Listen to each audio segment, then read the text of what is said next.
else do you do when you have bad checks? Report it to your bank.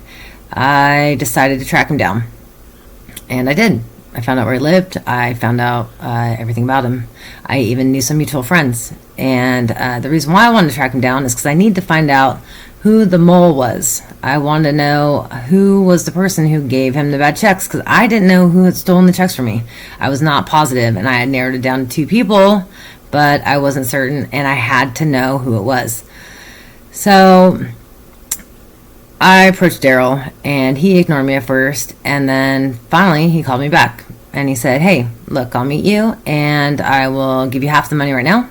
I'll give you the rest later, and you don't need to call the police. I'll make this right. And he was very charming, and so we met up at a pool hall called The Couch, and we played pool, actually, and he gave me some of my money back, which was great.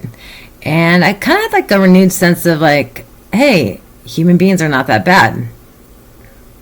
Well, I was wrong.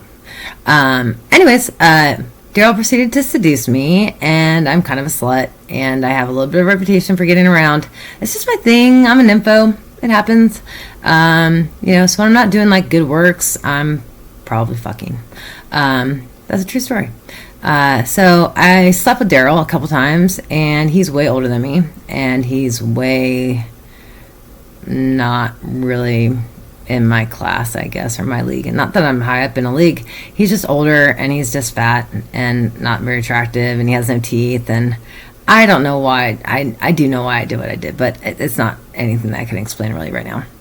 Anyways, so things weren't going so great with Daryl, and he was getting kind of bitchy about who I was sleeping with, and I didn't want to be in an exclusive relationship.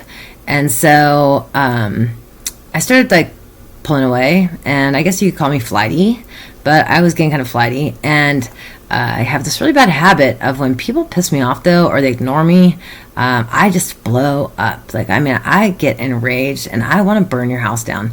And when I say burn your house down, it's like metaphorically burn your house down. I'm not gonna go burn your house down, or at least I haven't gone to burn anyone's house down yet.